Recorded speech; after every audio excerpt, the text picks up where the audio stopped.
Para nos ajudar a entender mais, eu vou chamar aqui o Dr. Felipe Brito, que é radiologista intervencionista. Dr. Felipe, seja bem-vindo aqui ao Jornal do Piauí. Muito obrigado por ter vindo. Nós vamos falar de mioma. Seja bem-vindo. Fique à vontade, doutor. Olha, nós vamos falar de mioma, porque o mioma, existe uma série de dúvidas em relação ao mioma. E existe um medo, claro, de quem tem um diagnóstico de mioma, porque existe aquela confusão. Será um tumor? Será um câncer? O que será o mioma? Doutor Felipe, boa tarde, seja bem-vindo. Afinal, o que é o mioma, doutor Felipe? Boa tarde. Na verdade, o mioma é um tumor benigno, né? Que aparece em mulheres em idade fértil, né? E o principal sintoma dele é sangramento, aumento do fluxo menstrual e o sangramento. Essa paciente, ela relata sangramento e procura o médico, né? Mas a maior parte das pacientes que têm mioma são assintomáticas, não precisa de tratamento, só acompanhamento. Não provocadores, em regra? Normalmente não, só quando está em tamanhos muito aumentados. E qual é a composição do mioma? De que ele é feito, doutor?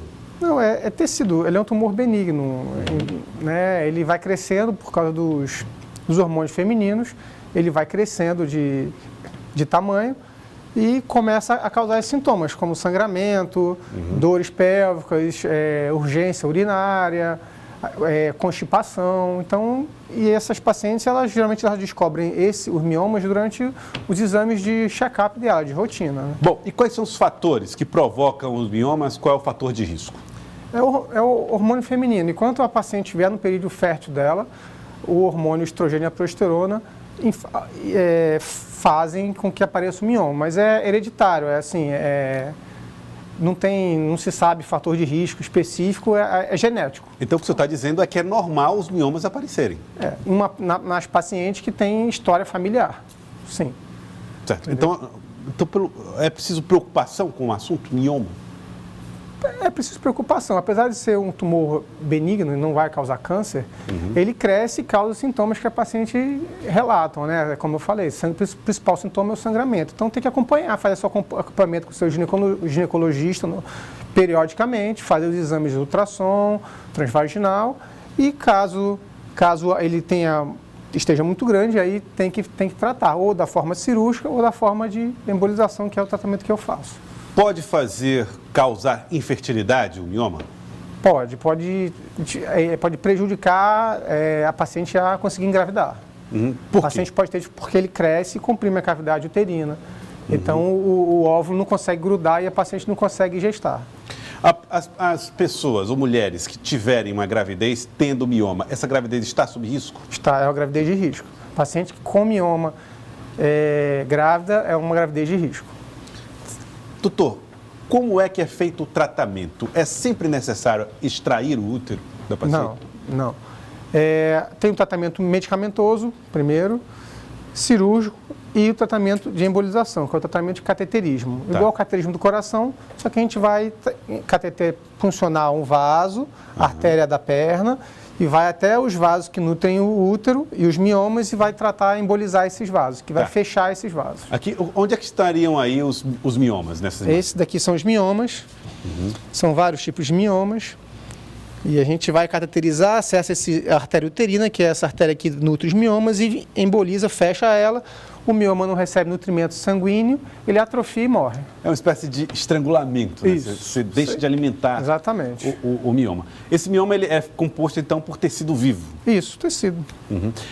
Qual é a diferença entre o mioma que se forma dentro e o que se forma fora da parede uterina? Nenhum, é só a localização dele. Tem o mioma que é submucoso, que ele cresce para dentro do útero, o intramural, que é na parede do útero, e o subseroso, que é o que cresce para fora do útero, isso aqui. Tá. Bom, aqui nós estamos vendo a técnica, né, doutor? Isso, como é que é essa técnica? Funciona a artéria femoral com uma agulha, vai com catéter até a artéria uterina, que é essa artéria aqui, e vai em cada mioma desse, a gente vai fechar esses vasinhos que levam sangue aos miomas, ele não recebe nutrientes, ele atrofia e morre. Então é preciso atacar cada um dos miomas. É isso. Não é um tratamento, uma cirurgia que vai acabar com todos? Não, a gente acaba com todos.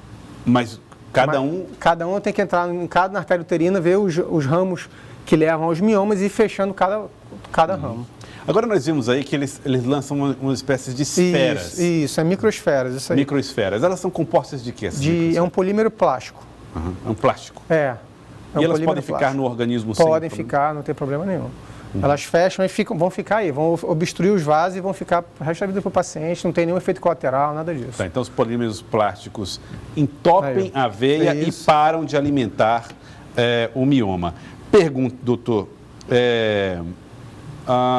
uma vez que esse mioma, como nós vimos aí na imagem, ele perdeu a sua capacidade, ele vai retornar, pode retornar nessa mesma área? Esse mioma não, esse mioma morreu, o que foi embolizado morreu.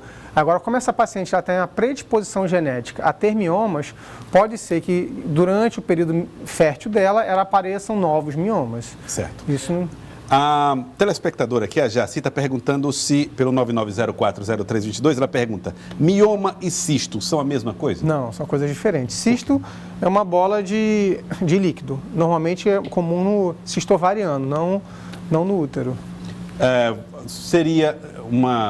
Haveria um risco maior no cisto do que, por exemplo, não. No mioma? Só acompanhamento também. Durante a ovulação da paciente, forma um cisto no ovário. Então, às vezes, a paciente vai fazer ultrassom transvaginal no check-up dela, o médico vê esse cistinho no ovário, isso é só fazer acompanhamento mesmo, provavelmente ele some sozinho depois. A Carol está perguntando, qual a idade média para o surgimento do mioma? Durante o período fértil. Já peguei paciente com 17 anos até 50 anos, né, vai ter miomas. Então, durante o período fértil da mulher. Certo. Quando o senhor falou a respeito do tratamento medicamentoso, como é que os medicamentos atuam para evitar os miomas ou desfazê-los? O paciente que tem mioma, ela toma algumas medicações para esse mioma não crescer. Certo? Então, controlar o tamanho. Isso, controlar o tamanho dela, mas ele não vai sumir. Para tirar os miomas, tem tratamento cirúrgico, que é a miomectomia, você tira cirurgicamente os miomas, a esterectomia, que você retira o útero todo, e a embolização, que você mata e atrofia os miomas, né? São esses 3 tratamentos cirúrgicos. Depois que você faz esse tratamento da embolização, a fertilidade fica comprometida ou não altera? Não, a gente não mexe com os ovários, a gente só trata só o útero. Entendeu? O mioma pode aparecer nas tubas uterinas? Não, ele está sempre no útero. Ele pode crescer em direção à tuba, mas a origem dele é a uterina. Ele é da camada muscular do útero. É um leiomioma que a gente fala. Pode evoluir para um câncer, por exemplo? Raro. Um percentual bem pequeno de câncer pode ter, de mioma, pode ter uma degeneração sarcomatosa, mas é 1%, o percentual é muito baixo. Tá certo. Eu gostaria de agradecê-lo, doutor. Muito obrigado pela participação. Obrigado. Muito obrigado pela participação aqui no Jornal do Piauí. O doutor falando a respeito dos miomas.